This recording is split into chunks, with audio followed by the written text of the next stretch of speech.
In this video from We Are Racing, the thing that it does is it makes contact with these two contacts and it puts the power through into the starter.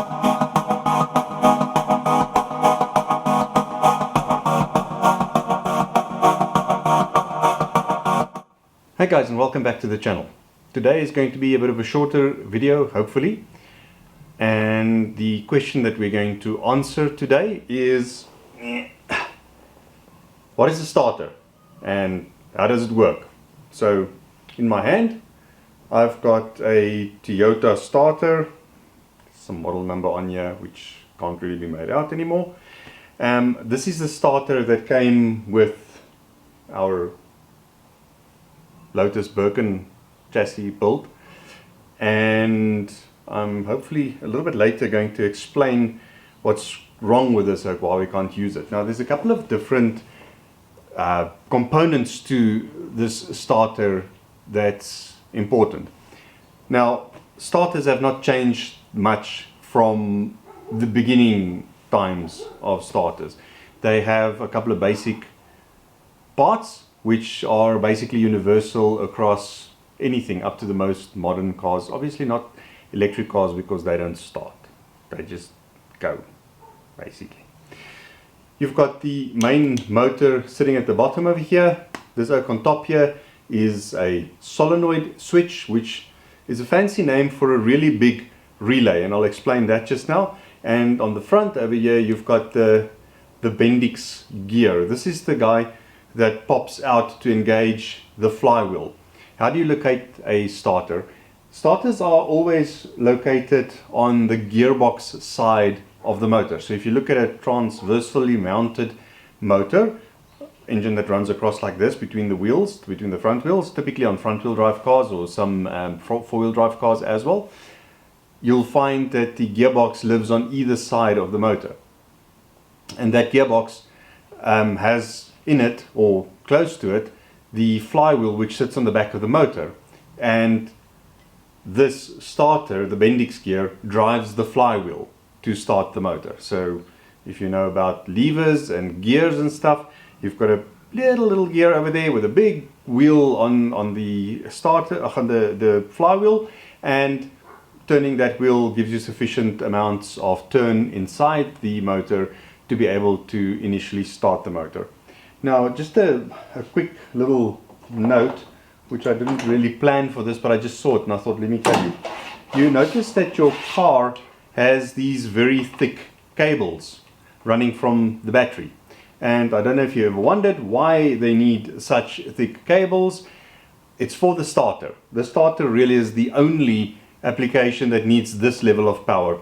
And the reason for that really has to do with the way that DC or direct current from a battery actually works. Now if you think about most of your applications, most of your tools, most of your sort of things that you find around the house, the battery is always, when it's battery driven, it's always very close to the thing that it's driving. And the reason for that is that direct current is not really great at traveling distances. It causes much voltage drop because of resistance and because of heat, and the warmer the cable gets, the more heat it creates.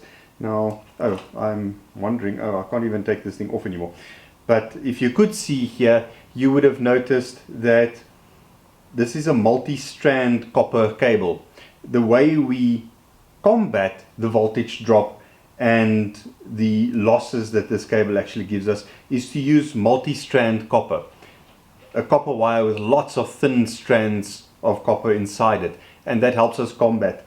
So the rule of thumb is, when you make these cables, and these are excessively long because we're still playing and we're still figuring things out of where they need to go, but eventually when we figure out where they go, we're going to make these as short as possible because we don't want the DC or the direct current to travel for too far. That aside, right, so this uses lots and lots of power, and how it works is, on top here you've got the solenoid switch. You connect the positive cable from the battery, which I showed you just now, up onto the solenoid switch, and the bottom part with an equally thick but very shorter wire goes into the starter. Where does it get its negative from, I hear you asking? Well, very simply, it gets it from being mounted to a metal surface on the motor. The other side of the battery, the negative terminal, goes to the chassis of the car, and then with earth straps goes across to the motor, and you'll see those are quite hefty as well. And in many cars you get multiple earth straps to make sure that you get good earth onto the various systems that you need. And the motor, being a big metal chunk, conducts electricity all over, so this just takes its negative from touching that metal surface. On the trigger over here, because it's all grounded out now, we introduce a positive charge onto there. It initiates the solenoid, and what it does is basically two things. Number one, it engages to push out the Bendix gear to the front over here so that it can start turning the flywheel and start the motor. The second thing that it does is it makes contact with these two contacts, and it puts the power through into the starter, which turns the starter. Now the reason we want it done like that is because we don't really want the starter to run all of the time with the motor. So if this gear stayed outside there, it means that the starter will have run with the motor all the time. And if you know electronics and you know DC and all those sort of fine things, you will understand that this thing will then start generating power, which is not an ideal situation. It's going to cause all kinds of funnies. In the next video, we'll chat to you about what an alternator is and how that works. Let me pull this guy apart very quickly, and you'll see that there are only very basic parts associated with this. This is not a scary thing. Although when you do go to a mechanic, when you do go to a shop, it's going to cost you some significant money to have a starter replaced. Starters can go anything from about 600 Rand, 600 South African Rands. What is that? That is about 35, 40 US dollars. Anything up to 5 or 6,000 Rand, which is 300 or 400 US dollars, there or thereabouts. So it depends on the exchange rate. It's not so great at the moment because of the coronavirus nonsense. Let me quickly take this guy apart and I'll show you the basic parts of a starter fairly easily. Okay, we're going to have to take this guy off. Let me go get a spanner for that very quickly. Size, don't know if you can see that, size 8 socket.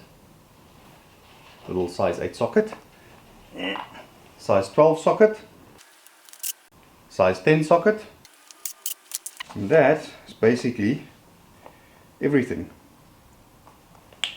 Now the entire unit just comes apart like that. The housing in the front over here, Bendix gear there. Oops, I'm going to put that back just now. That's just the actual actuator, which when this thing engages, it creates a pivot to be able to engage the system. Normal electric motor. The Bendix gear, and as you can see, it's got a little shaft there that forces it in and out so that when the starter is not running, it's safely tucked away, but when the starter is running, it's sitting in the front here where it engages the flywheel. On the back of this yoke, we've got some gears that make it more efficient, so the starter motor actually runs into there and just gives this thing a little bit more torque due to some gearing. So nothing complicated about this guy to take it apart and put it back together. Our problem with the starter is the following. So you see the Bendix gear on the top over there. When I measure from the top of this lobe to the top of that lobe, it is 12 millimeters. So this gear is physically too large to engage our starter. What I need, that works on the other starter, but it's too big to fit in behind the exhaust, is a Bendix gear that runs 10 millimeters from lobe to lobe. And that's our dilemma. To put this guy back together is the reverse of taking it apart. Very, very simple. Let me do that quickly and I'll show you. It's got some index there, with the index there. So this guy can really only go one way. There, locks in place.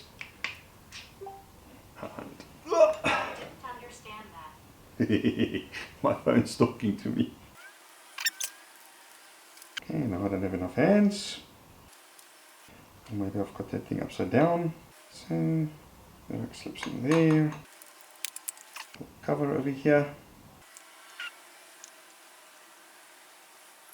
This guy needs to obviously go in before that one goes in.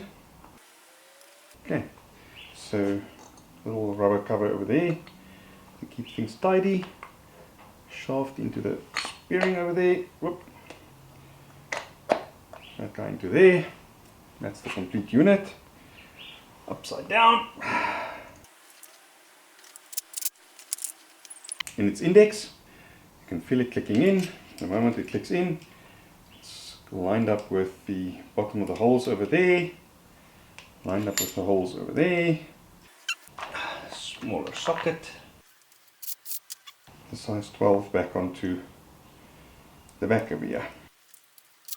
3 tools, size 8, 10 and 12 socket with, I'm lazy and spoiled, you don't need one of these. And I was able to completely take apart the starter and reassemble it.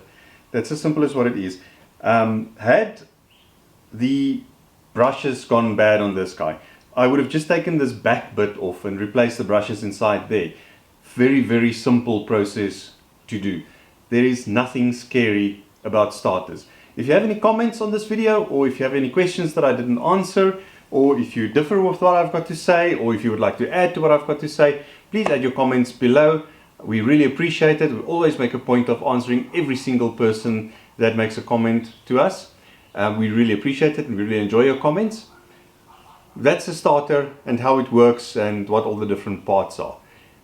See you in the next video, and always remember that life is too short to drive boring cars.